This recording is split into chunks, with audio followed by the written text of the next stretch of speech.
doigts me tailladaient les entrailles de ces 1000 flèches acérées. Lian Shu était salement blessé. Le dragon ne lui avait pas fait de cadeau. Hector avait perdu connaissance et devait lutter seul quelque part entre la vie et la mort. Quant à moi, malgré la fatigue et la faim, je n'avais qu'une seule obsession, tirer mes compagnons de là, quel qu'en soit le prix. C'est alors que le monstre réapparut comme surgissant des glaces de l'enfer. Il me fallait sauver mes amis. En aurais-je encore la force? Peu importe, je saisis mon épée. Tu ferais mieux de saisir un balai. Pardon? Je dis, tu ferais mieux de saisir un balai, vu que chasser les dragons ne te permet pas de payer tes repas, et c'est plutôt de chasser les moutons sous les lits. Voilà ton arme. Et ton bouclier. Mais enfin, Jeanine, qu'est-ce que tu racontes? Tu vois bien que c'est pas le moment. Excusez-la, mesdemoiselles. Justement, je trouve, moi, que le moment est parfait. Allez hop, du balai. Bon, eh bien, nous, on vous laisse à votre scène de ménage. Et encore merci pour le récit de vos aventures, noble chasseur de moutons.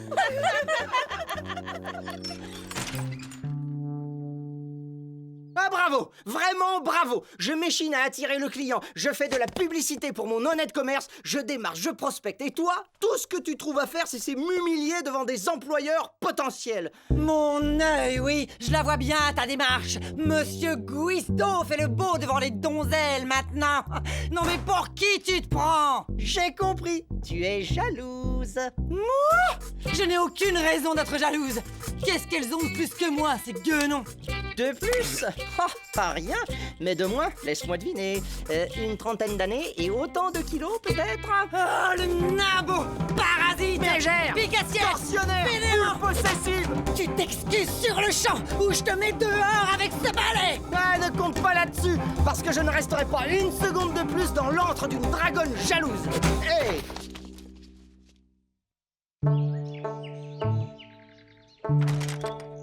Guisdo, tu sais, je pense que si tu allais t'excuser maintenant, Jeanneline passerait sûrement l'éponge. Ouais, et moi le balai? C'est hors de question, Lian Shu. C'est elle qui va venir s'excuser dans très peu de temps. Tu vas voir, Lian Shu, avant la nuit tombée, Jeanneline va venir me supplier de revenir. Elle peut pas se passer de moi. Je suis sûr qu'elle nous préparera même un bon petit repas. Ouh, il fait froid ici où c'est bois. Qui a connu l'effroi ne ressent plus le froid.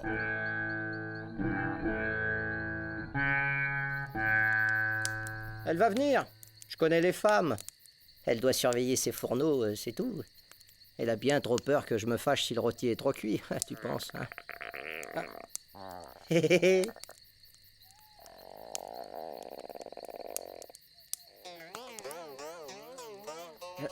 C'est toi qui as fait ça, Lian Shu?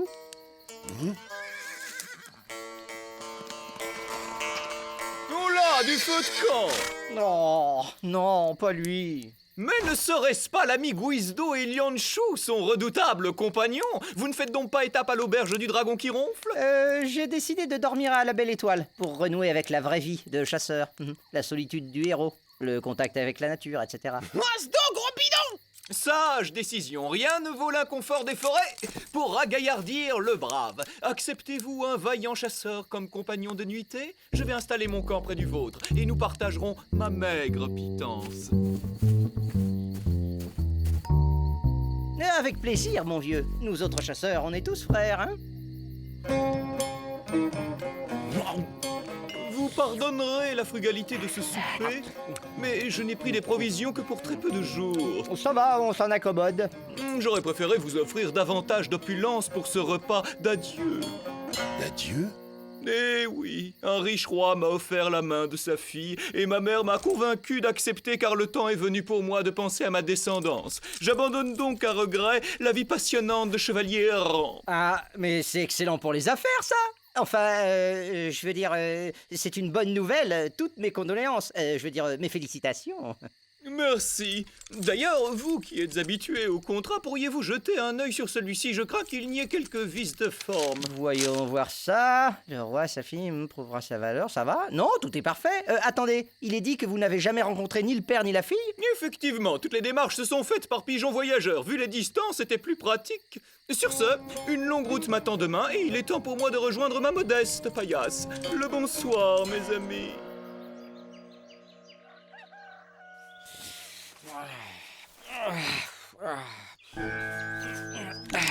Ah, la vie de château, le luxe, les princesses, ah, tout ça, c'est toujours pour les mêmes. Ah. Oh, bonjour, maître Guizdo, bien dormi? Moi, je suis requinqué jusqu'aux os. Mais une question a tout de même troublé mon sommeil. Comment le grand Gragnon de Bismuth, pourfendeur de dragons émérite, sauveur de veuves et d'orphelines, peut-il prendre sa retraite dans un château confortable alors que tout le pays tremble sous les attaques de monstres sanguinaires? Vous avez raison! Mais je dois aussi penser à perpétuer ma lignée. D'autres valeureux chasseurs comme vous continueront le combat. Moi, je suis cupide, lâche et faible. Tenez, pas plus tard qu'hier, un village était attaqué par un dragon. Vous, n'écoutant que votre courage, vous n'en auriez fait qu'une bouchée. Eh bien, nous, on a détalé comme des lapins. Quand je pense qu'à l'instant où de jolies veuves et de gentils orphelins périssent sous les crocs de ce monstre, l'humanité perd son plus glorieux défenseur, qu'allons-nous devenir? Où se trouve ce village? Non, il vous faut retrouver votre belle princesse et votre château confortable. Le village est à quelques lieues au nord-est, juste après l'île des vents blafards. Tenez bon, miséreux! Le prince Gragnon de Bismuth accourt pour vous libérer des assauts de la bête! Taillons! Taillons! Et voilà le travail. Je viens de remettre mon destin dans le droit chemin. Je vais épouser une belle princesse et vivre dans le luxe, le confort et l'oisiveté. Mais c'est le destin de Gragnon, ça, pas le tien. D'ailleurs, il a un contrat. Pardon, j'ai un contrat. Et comme ni le roi ni la princesse n'ont jamais vu le chevalier Gragnon de Bismuth, je ne vois pas pourquoi ce ne serait pas moi. Tu n'as pas volé le parchemin du prince pendant qu'il se reposait. En fait, je viens de lui sauver la vie. Réfléchis un peu, sa passion à lui, c'est défendre les veuves et les orphelins.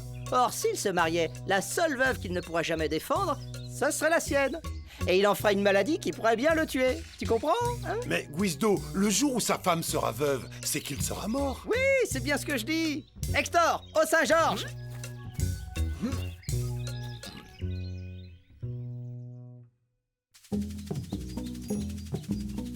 À partir de maintenant, je suis le chevalier Gragnon de Bismuth. Yanshu sera mon valet. Ouais, c'est juste histoire de faire plus authentique.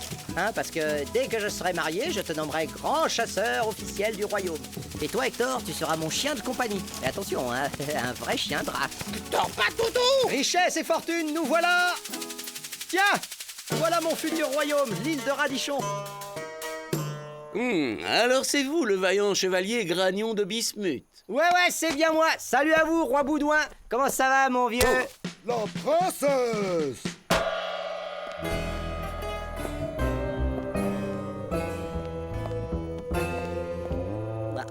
Permettez-moi de vous présenter ma fille Aliénor, qui vous est promise en mariage par le contrat qui nous lie.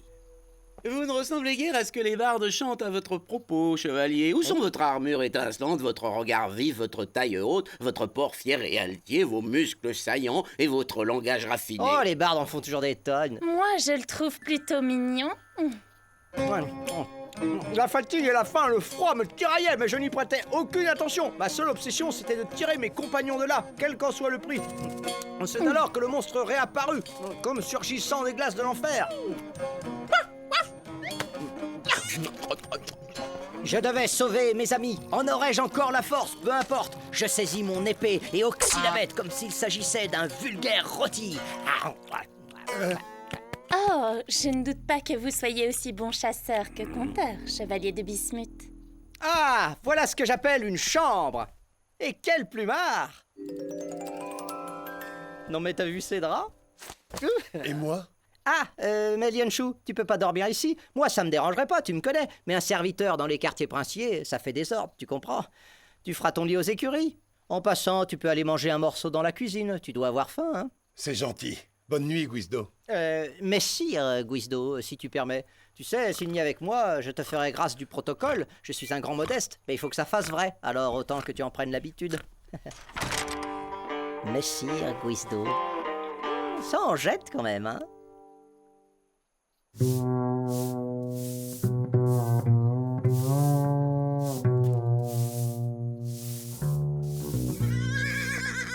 Ah, toi aussi, tu préférerais courir dans la nature plutôt que d'être enfermé ici. Et voici les écuries royales, qui comptent parmi les plus rapides destriers à 1000 lieues à la ronde. Écarte-toi maintenant! Laisse passer le roi Boudouin du Radichon, la princesse Aliénor et son chevalier prétendant. Laissez, les gars. Ce n'est que Lianshu, mon fidèle serviteur. T'inquiète pas, vieux, joue le jeu, j'ai des choses en main. Bientôt on sera riche. Un grand oui, fils de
Oh, je n'avais jamais remarqué ce magnifique bosquet de fleurs. Guizdo, depuis quelque temps, tu m'évites. Et en plus, tu ne tiens pas tes promesses.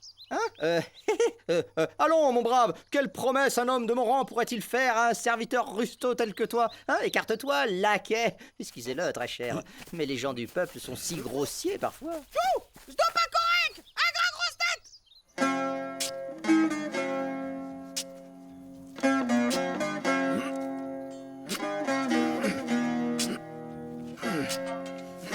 Dites-moi, on dirait que tous les malheureux qui reposent ici étaient des chevaliers. Bah ouais, ce sont les prétendants de la princesse Aliénor. Enfin, les restes, vu que chaque fois qu'un champion affronte le dragon, j'ai jamais grand-chose à enterrer. Faut dire aussi que ce dragon, c'est pas de la rigolade. On l'appelle le dérouilleur, et pour dérouiller ça, il dérouille. Comment ça, tous les prétendants de la princesse Aliénor? Messire Guizdo Gragnon n'est pas le premier? Non, non, et ce sera sûrement pas le dernier, parce que pour épouser sa fille, le roi exige d'abord qu'on zigouille la bestiole. C'est ça la condition. Et vu comme il est coriace le dérouilleur, à mon humble avis, la donzelle, elle est pas prête de se marier. Qu'elle profite bien de son galant tant qu'il est vivant.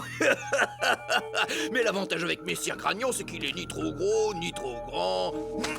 Moi, ça me fait moins de travail.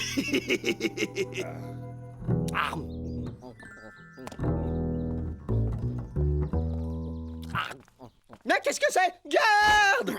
Oh, c'est toi, Lian Shu? Je t'avais pas reconnu. Figure-toi que justement, j'allais te faire porter un repas. Fais tes bagages, on s'en va. Quoi? Comment ça, on s'en va? Ça va pas, non? Moi, je suis très bien ici. En plus, je trouve que je suis exactement à ma place. Au fond de moi, j'ai toujours su que j'étais un mec noble. C'est les autres qui ne le savaient pas. Le roi Boudouin t'a tendu un piège, Guizdo. Il utilise sa fille comme appât pour attirer les chevaliers. Puis il les envoie affronter un terrible dragon, le dérouilleur. Tu parles! Il m'adore, le Boudouin. Je l'appelle déjà beau papa. Et s'il s'avère qu'il y a un dragon à bousiller dans le coin, je te nomme direct au rang de grand chasseur officiel du royaume. Et en moins de 2, tu lui fais sa fête au monstre. Non, tu ne comprends pas, Guizdo. C'est toi qui devras le combattre. C'est ça la condition pour que le mariage ait lieu. Je crois que tu inventes n'importe quoi dans le seul but de me faire partir. Parce que tu es jaloux, comme Jeanneline. Je serai bientôt un prince et toi, tu resteras comme toujours un larbin. Alors forcément, monsieur la mauvaise. Guizdo, il y a près d'ici un cimetière rempli des anciens prétendants de la princesse Aliénor. Ils ont dû succomber à son charme. Et tiens, pour te prouver que tu as tort, dès demain, je demande à beau papa de fixer la date du mariage. Tu verras qu'il s'empressera de nous unir sans condition. Et avec sa bénédiction en prime.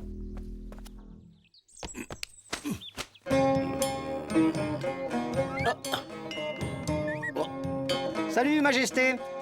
Dites juste un truc, là. Vu que la princesse est folle de moi, je me suis dit qu'on pourrait peut-être penser au mariage. Qu'en dites-vous, beau papa? Avec plaisir, messire Gragnon. Il ne reste qu'une petite formalité d'usage et nous préparons les noces. Une formalité comme choisir la robe de mariée ou le menu du banquet? Ah non, rien de si compliqué. Il s'agit d'une broutille, terrasser un petit dragon, vous voyez? Ce n'est rien du tout pour un pro chevalier. Mais il n'est pas question de dragon dans le contrat.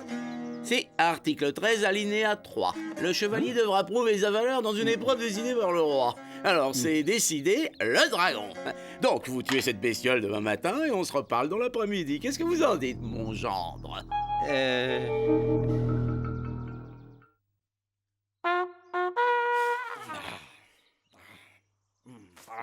J'ai fait un cauchemar, une histoire de Désolé, messire Guizdo, mais on a trouvé que ça à votre taille. Elle appartenait au roi lorsqu'il était enfant.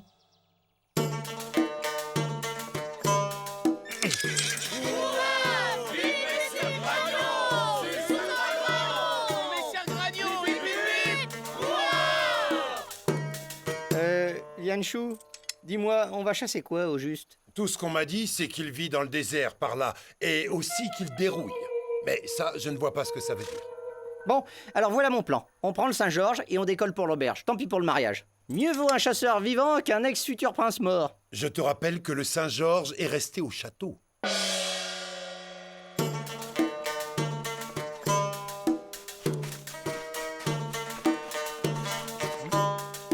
C'est ici le domaine du dérouilleur. On va l'appeler. Quoi? Tu veux l'appeler? Mais ma parole, t'es zinzin!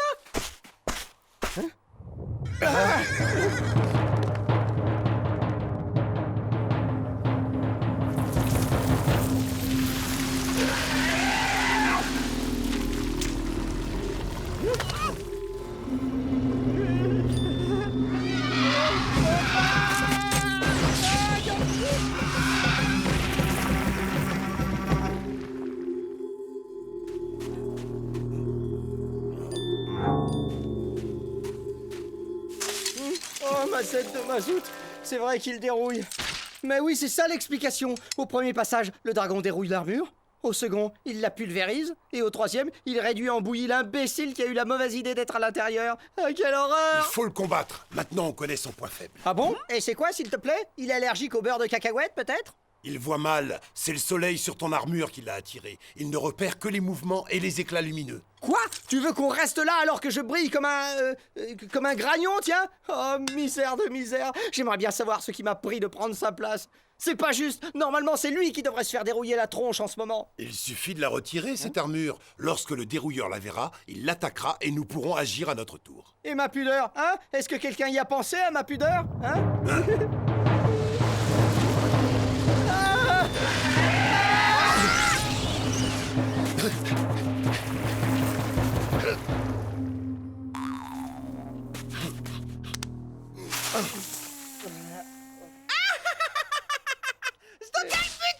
Peut-être, mais au moins maintenant le dérouilleur ne pourra plus me repérer si je bouge pas. Pas vrai, Lianchou? Je ne sais pas.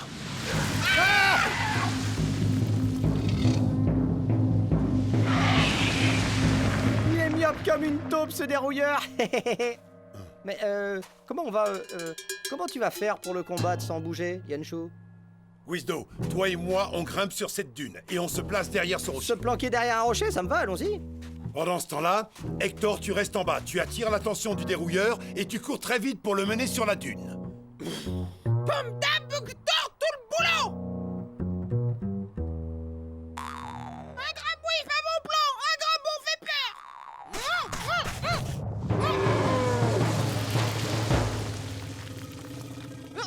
Hector, bouge! Faut qu'il te remarque! Ah là là, c'est pas vrai! Après tout ce que j'ai fait pour lui, ce petit égoïste n'a même pas la gratitude de se sacrifier pour sauver mon mariage! Mais tu vas pas quand même le payer en plus!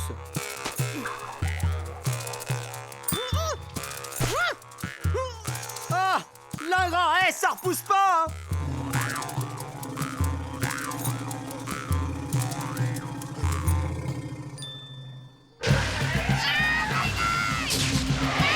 Guizdo, aide-moi à faire basculer le rocher. Quoi? Mais derrière quoi on va se cacher?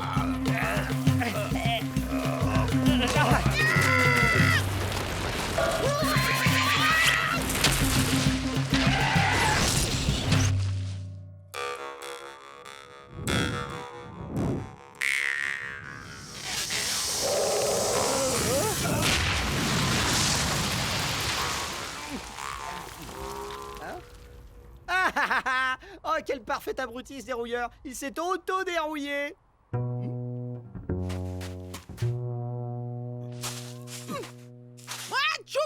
Top niveau! Oui, Hector, tu as été très brave. Bon les gars, c'est pas tout ça, mais moi je dois préparer mon mariage et c'est du boulot. Oh mais j'y pense. Avant de retourner au château, Hector, retrouve-moi la pièce que t'as perdue dans le sable. C'est pas parce qu'on est riche qu'il faut commencer à gaspiller, hein?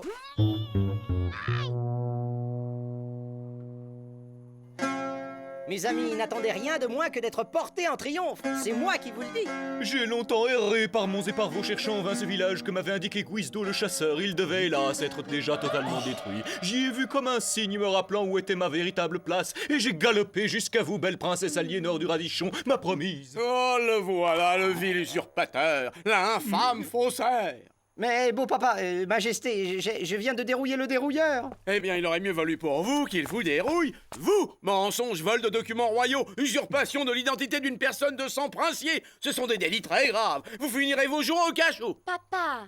Mais bon, à la demande de ma fille, je vous accorde ma grâce royale. À condition que vous décampiez sur le champ. Et mon mariage alors? C'est lui qui épousera ma fille. Oui, parce que dérouilleur ou pas, il fait tout de même un gendre plus convenable. Pas question! Je n'en veux pas, moi, de ton bismuth. Il est trop grand, trop beau, trop poseur, trop maniéré. Non, non, c'est le petit moche que je veux. Il est si touchant et tellement amusant. Ah non, tu n'y penses pas, ma fille. Tu dois épouser quelqu'un de ton rang.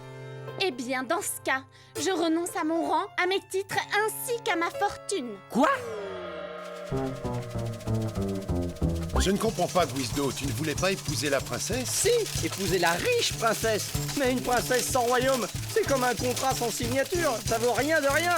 Quitte à se marier, autant que ce soit par intérêt.